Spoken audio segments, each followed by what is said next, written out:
بسم اللہ الرحمن الرحیم۔ شروع اللہ کے نام سے جو بڑا مہربان اور نہایت رحم کرنے والا ہے۔ السلام علیکم ناظرین، امید کرتی ہوں آپ سب خیریت سے ہوں گے۔ دنیا کے پجاریوں کے واقعات۔ امام ابن جوزی رحمۃ اللہ علیہ نے بخیل دنیا داروں اور دولت کے پجاریوں کے چند عبرت انگیز واقعات نقل کیے ہیں۔ ان میں سے چند یہ ہیں۔ ایک آدمی نے اپنا واقعہ نقل کیا ہے کہ میری ساس بیمار ہوئی تو مجھ سے کہنے لگی کہ میرے لیے خبیث ایک خاص قسم کا حلوہ خرید کے لاؤ۔ چنانچہ میں وہ خرید کر لایا۔ تھوڑی دیر بعد میرا چھوٹا بیٹا میرے پاس آ کر کہنے لگا، نانی جان تو سونا نگل رہی ہیں۔ یہ سن کر جب میں اس کے پاس گیا تو وہ واقعی اس حلوے کے ساتھ سونا نگل رہی تھی۔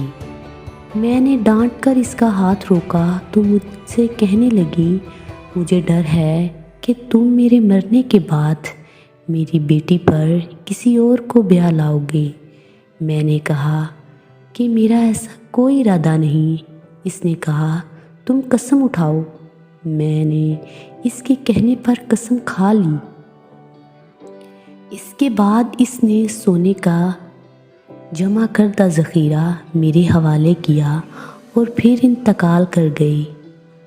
کچھ عرصہ بعد میں نے قبر سے اس کا ڈھانچہ نکالا اور پانی چھڑک کر اس کو ہلایا تو اس سے تقریباً 80 دینار نکل آئے جو اس نے مرض الموت میں نگل لیے تھے۔ ایک آدمی مسجد میں جھاڑو لگا کر اس مٹی سے اینٹیں بناتا تھا۔ لوگوں نے اس کی وجہ پوچھی تو کہنے لگا، یہ مبارک مٹی ہے، اس لیے میری خواہش ہے کہ میری قبر اس مٹی کی بنی ہوئی اینٹوں سے بنائی جائے۔ جب وہ مرا تو اس کی قبر اسی کی بنائی ہوئی اینٹوں سے تیار کی گئی، لیکن کچھ اینٹیں بچ گئیں۔ لوگوں نے انہیں ایک مکان کی تعمیر میں استعمال کیا۔ اتفاق سے بارش ہوئی تو وہ اینٹیں بہہ کر ٹوٹ گئیں اور ان میں سینکڑوں دینار نکل آئے۔ لوگوں نے جا کر اس کی قبر کی تمام اینٹوں کو نکال کر توڑا تو وہ سب دیناروں سے بھری ہوئی تھیں۔ ایک شخص کے 2 بیٹے اور ایک بیٹی تھی۔ اس شخص کے پاس 1000 دینار کی بڑی رقم تھی جو اس نے کہیں دفن کی ہوئی تھی۔ ایک مرتبہ وہ شخص بیمار ہوا تو اپنے ایک لڑکے سے کہنے لگا، بیٹا تیرا دوسرا بھائی تو بالکل فضول اور آوارہ ہے، بہن کی شادی ہو گئی ہے، فلاں جگہ 1000 دینار میں نے رکھے ہیں، میں تجھے صرف اس کا حقدار سمجھتا ہوں، لہٰذا میرے مرنے کے بعد تم وہ اپنے لیے نکال لینا۔ بیٹے کو جب معلوم ہوا تو اس نے باپ کے مرنے کا انتظار نہ کیا اور دینار نکال لیے۔ کچھ دنوں بعد وہ شخص ٹھیک ہو گیا۔ بیٹے سے دینار لوٹانے کو کہا۔